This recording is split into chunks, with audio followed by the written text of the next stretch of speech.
గణేశాయ నమః సరస్వత్యై నమః శ్రీగురుభ్యో నమః హరి ఓం.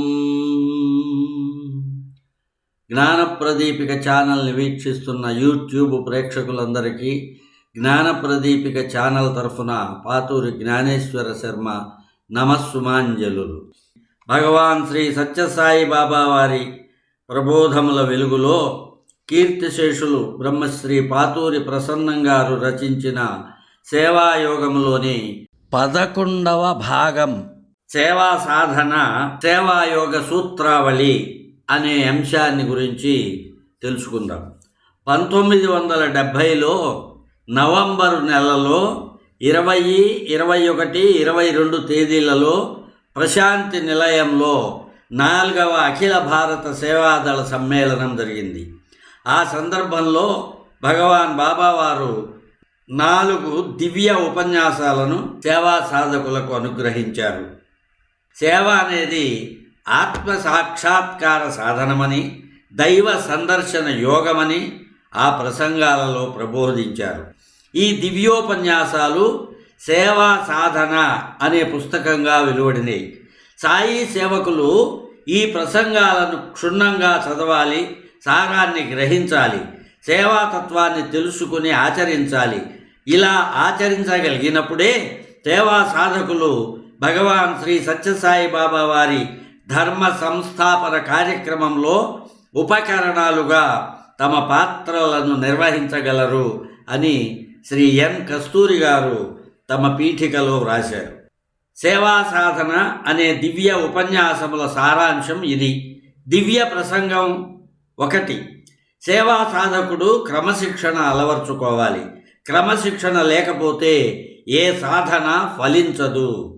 సేవ చేయటానికి ఇంద్రియ నిగ్రహం అవసరం, అనివార్యం. ద్వంద్వాలకు అతీతంగా జీవించగలిగే మానసిక సమత్వాన్ని సేవా సాధకుడు ఏర్పరచుకోవాలి. శ్రీ సత్యసాయి సేవా సంస్థల్లో వివిధ మతములకు చెందిన వారు సేవ చేస్తారు. కనుక సకల మతములకు సారమైన ప్రేమ, అహింసలను అలవర్చుకోవాలి. నిత్య జీవితంలో ఈ ప్రేమ, అహింసలను ఆచరించి చూపటానికే శ్రీ సత్యసాయి సేవా సంస్థ ఆవిర్భవించింది. దేహం నాహం కోహం సోహం. దేహాన్ని కాను, మరి ఎవరిని, ఆ దివ్యత్వాన్నే నేను అనే 4 విమర్శలను ప్రతి సభ్యుడు చేసుకోవాలి. ధర్మార్థ కామ మోక్షములనే 4 పురుషార్థాలను ప్రతి మనుజుడు సాధించాలి. ధర్మాన్ని ముందుగా పోషిస్తే మిగతా 3 పురుషార్థాలను అదే సమకూర్చుతుంది. శ్రీ సత్యసాయి సేవా సంస్థల్లోని ప్రతి సభ్యుడు వేర్పాటు ధోరణిని పోగొట్టుకోవాలి. కుల, మత, జాతి, ధనిక, బీద మొదలగు తేడాలకు వారు చోటివ్వకుండా అందరూ కలిసి తోటి వ్యక్తుల కష్టాల్లో పాలు పంచుకోవాలి. అపోహలు ఏవైనా కలిగితే వాటిని సహనంతో, ప్రేమతో తొలగించుకోవాలి. అంతేగాని చిత్తస్థైర్యాన్ని కోల్పోయి కోపోద్రేకాలకు చోటివ్వరాదు. విశాల భావాన్ని అలవర్చుకొని ప్రేమ భావంతో మీ జీవితాన్ని సర్వేశ్వరుని పాదాల చెంత సమర్పించుకోవటమే జీవిత లక్ష్యంగా గుర్తుంచుకోవాలి. సహనం, ప్రేమ, విశ్వాసం, వినయం వీటితో ఎదుటి వారిని గౌరవించాలి. కల్లోలాలతో, భయాందోళనలతో నిండిన నేటి ప్రపంచంలో శ్రీ సత్యసాయి సేవా సంస్థల సభ్యులు తమ వ్యక్తిగతమైన ప్రభావం చేత ప్రేమ ద్వారా సమాజంలోని వ్యక్తులలో ప్రశాంతిని వ్యాపింపజేయాలి. ప్రపంచాన్ని రక్షించాలంటే అది ఆత్మశక్తితోనే సాధ్యమవుతుంది. ఆత్మశక్తిని ప్రతి ఒక్కరూ సాధన ద్వారా మేల్కొల్పాలి. ప్రేమ ద్వారా భగవత్ కృపను పొందాలి. పవిత్రత, ప్రేమ ఈ 2 లోపించిన చోట ప్రళయం తథ్యం. ఇంట్లో చూస్తే తండ్రికి కొడుకు, భార్యకు భర్తకు, అన్నకు తమ్ముడికి మధ్య ప్రేమ భావన కనిపించదు. అలా జరగటానికి వీల్లేదు. మీ ప్రవర్తన ద్వారా ఆత్మజ్ఞాన జనితమైన ప్రేమ భావాన్ని మీరు ప్రదర్శించక తప్పదు. ఇదే ప్రపంచ సమస్యలన్నిటికీ కూడా పరిష్కార మార్గం.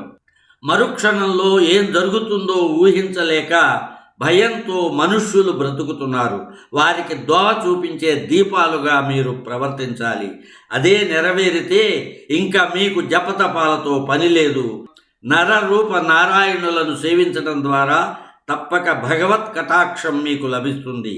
కాబట్టి ఈనాడే మీరంతా ఒక నిర్ణయం తీసుకోండి. ప్రేమతత్వాన్ని మీ హృదయాల్లో ఆవిష్కరించండి. దాన్ని విశ్వవ్యాప్తం చేయండి. మీరంతా స్వార్థ సంకల్పాలు విడనాడి ప్రేమ స్వరూపులు కావాలి.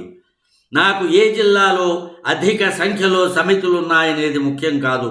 ప్రేమగల హృదయంతో ఎక్కడ నిస్వార్థ సేవ జరుగుతుందో అదే నేను గమనిస్తాను. పేరు కోసం వందల కొలది సేవాదల్ యూనిట్లు నెలకొల్పటం కాదు కావలసింది. 1-2 యూనిట్లలో అలాంటి సేవ జరిగినా చాలు అన్నారు భగవాన్ బాబా.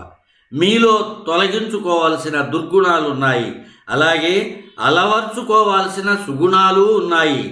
ఈనాడే మీరు ప్రతిజ్ఞ తీసుకుని మిమ్మల్ని మీరు సరిచేసుకుని ముందుకు నడవండి. దివ్య ప్రసంగం 2లోని ముఖ్యాంశాలు. విజ్ఞానానికే మరొక పేరు వేదం. ఈనాడు మానవజాతి ఎదుర్కొనే సమస్యలకు పరిష్కారం విజ్ఞత ద్వారా పొందాలి. శ్రీ సత్యసాయి సంస్థల ఆదర్శం కూడా పవిత్రమైన ఈ సంస్కృతిని పోషించటమే. మానవజాతి పురోగతికి నైతిక సంపద, శీల సంపద ప్రధానం. కనుక వీటిని మీరు అలవర్చుకోండి. ముందు ఆత్మదృష్టి అలవడినప్పుడే శీల సంపద, నైతిక దృష్టి పెంపొందుతాయి. కేవలం భౌతిక దృష్టి పశు ప్రవృత్తిని, పశు వాంఛలను పోషిస్తుంది. ఇమిటేషన్ అంటే అనుకరణ పనికిరాదు. వాచ్, WATCH అనే మాటలలో గల అంతరార్థాన్ని మీరు తెలుసుకోవాలి. W, watch your words. A, watch your acts. T, watch your thoughts. C, watch your character. H, watch your heart. మీలో గల సత్వ, రజస్, తమో గుణాల ప్రభావాన్ని గుర్తించండి. సాత్వికంగా ఉన్నారా? మీ ఆత్మయే పరబ్రహ్మగా గోచరిస్తుంది. రజోగుణంతో ఉన్నారా? మీ ఆత్మే మీకు జీవుడుగా కనిపించుతుంది. తమస్సులో ఉన్నారా? దేహమే మీరుగా భావిస్తారు. 3వ దివ్య ప్రసంగంలోని ముఖ్య అంశాలు. జీవితాన్ని భగవత్ ప్రేమతో నింపుకోవటంలోనూ, ఆ ప్రేమను మానవ రూపంలోని మాధవునికి అంకితం చేయటంలోనూ జన్మ సాఫల్యం ఉంది. ప్రేమ లేని జీవితం భూమికి భారం. ముందుగా మానసిక పరిశుద్ధత పొందాలి. అప్పుడే ఆ మనస్సు అజ్ఞానపు పొరను చీల్చగలుగుతుంది. శరీరానికి ఆరోగ్యం ఎంత అవసరమో మనస్సుకు పరిశుద్ధత అంత అవసరం. ఆహార శుద్ధి వలనే మనశ్శుద్ధి ఏర్పడుతుంది. శరీరం ఒక టార్చ్ లైటు, కళ్ళు బల్బులు, బుద్ధి స్విచ్, మనస్సు అనేది సెల్ వంటిది. జాగ్రత్తావస్థ, స్వప్నావస్థ, సుషుప్తి అవస్థ, ఈ 3 అవస్థలకు గల తారతమ్యాలు తెలుసుకోవాలి. వీటికి మూలప్రాయమైనది దివ్య చైతన్య స్థితి. దీనినే భూమా అంటాయి ఉపనిషత్తులు. ఈ భూమాయే నేను. ఇది దేశానికి, కాలానికి అతీతమైనది. అయితే సూర్యుని నుంచి పుట్టిన మబ్బు సూర్యుని ఆవరించినట్లు ఈ భూమా నుంచి, నేను నుంచి అజ్ఞానం పుట్టి ఆత్మస్వరూపమైన నేనును ఆవరిస్తోంది. సాధన వల్ల ఈ ఆవరణ తొలగిపోతుంది. ఈనాడు మీరు చేసే సాధన ప్రేమతో కూడిన సేవా సాధన. ఈ సేవ దేవుని కోసం కాదు, నీ కోసమే. ఎవరో నగర సంకీర్తనలు వారానికి 2 సార్లు చేస్తున్నారు కనుక మనం వారానికి 3 సార్లు నగర సంకీర్తన చేయాలి. అప్పుడు వారికంటే గొప్ప సేవకులు అనిపించుకుందాం అని కొందరు చేస్తూ ఉంటారు. అది తప్పు. కొందరు హఠయోగము, రాజయోగము, క్రియాయోగము సాధన చేయాలని అనుకుంటారు. అవన్నీ భౌతికమైన కొన్ని ప్రయోజనాలు నెరవేర్చేవే. మీరు సాధించవలసింది ఈ యోగాలు కావు. ప్రేమతో కూడిన సేవా యోగాన్ని సాధన చేయాలి. సోహం భావనే నిజమైన ధ్యానం. దానిని సాధించి రూపధ్యానం చేయాలి. కనీసం 15 నిమిషాలు సోహం భావనతో రూపధ్యానం చేయాలి. అప్పుడు మీ ఇష్ట దైవం యొక్క స్వరూపాన్ని సర్వత్రా దర్శిస్తారు, సేవిస్తారు. 4వ దివ్య ప్రసంగంలోని ముఖ్యాంశాలు: ఆలోచనలు, మాటలు, చేతలు, అలవాట్లు, శీలం, వీటికి గల క్రమ పరిమాణాన్ని భగవాన్ బాబా వివరించారు. అన్నింటికీ మూలం మీ ఆలోచనలు కనుక మీ ఆలోచనలను ముందుగా ప్రేమతో నింపుకోండి. సేవాదల్ శిక్షణ శిబిరం ఒక మిష మాత్రమే. దీని ద్వారా భగవాన్ శ్రీ సత్యసాయి బాబా తమ అనుగ్రహాన్ని వర్షిస్తున్నారు. అందుకే సేవాదళంలోకి మిమ్మల్ని భగవాన్ ఆకర్షించారు. మీరు చేసే సేవ ద్వారా మీకు దైవ కృప ప్రాప్తిస్తుంది. మానవ సేవే మాధవ సేవ. దైవం మానవ రూపంలో అవతరించి సేవ చేయటానికి నడుం కట్టగా మానవులందరూ కూడా ఈ సేవా సాధన స్వీకరించటం భగవంతునికి ఎంత ప్రీతికరమో యోచించండి. ఈ సేవ చేస్తున్నందుకు మీరు గర్వించనవసరం లేదు. మీ సంపద, శక్తి, పదవి భగవంతుడి చేత మీకు అనుగ్రహింపబడినవే. భగవంతుడు అనుగ్రహించిన దానినే సేవ ద్వారా మీరు భగవంతునికి అర్పించుతున్నారు. గంగాజలాన్ని గంగలోనే కలుపుతున్నారు. సర్వే సర్వత్రా మీరు దైవాన్ని సందర్శించండి. కష్ట సుఖాల్లో, జయాపజయాల్లో దైవాన్ని చూడండి. మీ మనోచాంచల్యం వల్ల మీలో ద్వంద్వ భావాలు కలుగుతున్నాయి. ఏకత్వాన్ని దర్శించలేక మీ మనస్సు అనేకత్వాన్ని, వైవిధ్యాన్ని చూస్తోంది. ఇట్టి మనస్సుకు మీరు శాశ్వతమైన విలువలు చూడటంలో శిక్షణ ఇవ్వాలి. మొదట్లో ఈ సాధన కష్టంగానే ఉంటుంది. కానీ చివరకు ఈ సాధన ద్వారా దేశాతీతము, కాలాతీతము, కార్యకారణ సంబంధములకు అతీతమైన తత్వాన్ని మీరు గ్రహించాలి. మొట్టమొదటగా ఇందుకు సగుణ స్వరూపాన్ని, ఏదో ఒక నామాన్ని, రూపాన్ని అనురక్తితో ధ్యానించాలి. తర్వాత నిర్గుణ నిరాకార తత్వాన్ని అందుకోవాలి. ఈ సాధనలోని వివిధ దశలే భజనలు, ధ్యానము, సంకీర్తనం, నగర సంకీర్తనం. మానవుని పట్టి పీడించే నిజమైన వ్యాధులు నివారించే మందులు అనేకత్వం, భిన్నత్వం. దీన్ని ఏకత్వ సాధన ద్వారా నివారించాలి. ద్వేషం అనే రోగానికి మందు ప్రేమ సాధన. అహంకారం అనే రోగానికి మందు నిరహంకార సాధన. అటాచ్మెంట్ అనే రోగానికి మందు జపధ్యానాలు. మందులు తీసుకున్నంత మాత్రాన రోగం తగ్గదు. మందు తీసుకునేవారు అపథ్యం చేస్తే రోగం తగ్గదు. చిల్లిపడిన పాత్రలో నీరు పోస్తే నిలవదు. అలాగే శాంతి కావాలనుకుంటూ అశాంతి కలిగించే పనులు, ఆలోచనలు చేయరాదు. సర్వత్రా వ్యాపించిన సర్వేశ్వరుణ్ణి చూడలేకపోతే అది దృష్టి దోషం. నేను స్వామికి 20 సంవత్సరాలు దగ్గరగా ఉన్నాను. అతడు గత 2 సంవత్సరాలు మాత్రమే దగ్గరగా ఉన్నాడు. అతని మీద స్వామికి అనుగ్రహం కలిగింది, నా పైన అనుగ్రహం కలుగలేదు అనుకుంటారు కొందరు. అతడు 20 దెబ్బలు గత జన్మలో వేశాడు.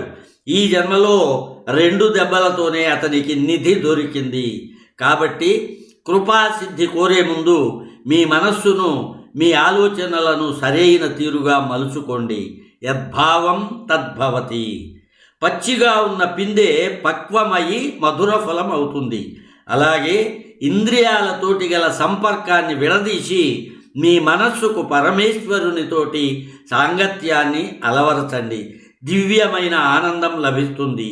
ఒకసారి ఈ దివ్యానందం రుచి చూస్తే మీ ఇంద్రియాలన్నీ ఆనందాన్ని చూస్తాయి, ఆనందాన్నే వింటాయి, ఆనందాన్నే గ్రహిస్తాయి. పాలతో వెన్నవలే భగవంతుడు సర్వత్రా ఉన్నాడు. సాధన చేసి వెన్నను వేరు చేసినట్లే భగవంతుని కూడా సాధన ద్వారా దర్శించగలరు. చాతక పక్షి ఆకాశంలో ఉన్న నీటి బొట్టునే గ్రహిస్తుంది, నేల మీద పడిన నీటిని గ్రహించదు. అలాగే ధైర్యంతో మానవుడు సాధన చెయ్యాలి. దివ్యానుభవం అనే అమృత బిందువులు పొందాలి.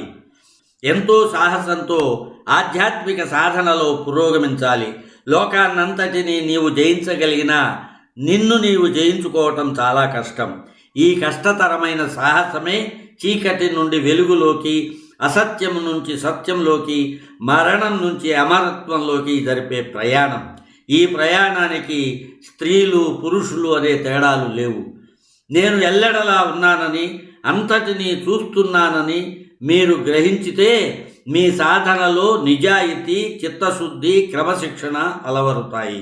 సేవా సమితిలో మీరందరూ ఆనందోత్సాహంతో ఉప్పొంగుతూ ఉండాలి. చేసిన కృషికి మించినటువంటి సేవలను చేయటం కోసం మీరు భవిష్యత్తు కార్యక్రమాలను రూపొందించుకోవాలి. ఇందుకు ప్రేమ భావన, సద్భావన, పరస్పర సహకారం, సహనం అనేవి ఎల్లప్పుడూ మీ హృదయాల్లో ప్రవహించాలి. ఈ సేవా దళులోని వివిధమైన యూనిట్లు సాయి స్వరూపంలోని వివిధమైన అంగాలుగా మీరు భావించాలి. ఇవి 1970వ సంవత్సరం నవంబరు నెల 20, 21, 22 తేదీలలో భగవాన్ శ్రీ సత్యసాయి బాబా వారు అనుగ్రహించినటువంటి దివ్య సేవాయోగ సూత్రావళి. స్వస్తి ప్రజాభ్యః పరిపాలయంతాం న్యాయేన మార్గేణ మహిం మహీషః. గోబ్రాహ్మణేభ్యః శుభమస్తు నిత్యం. సమస్తలోకాః సుఖినో భవంతు. ఓం శాంతి శాంతి శాంతి.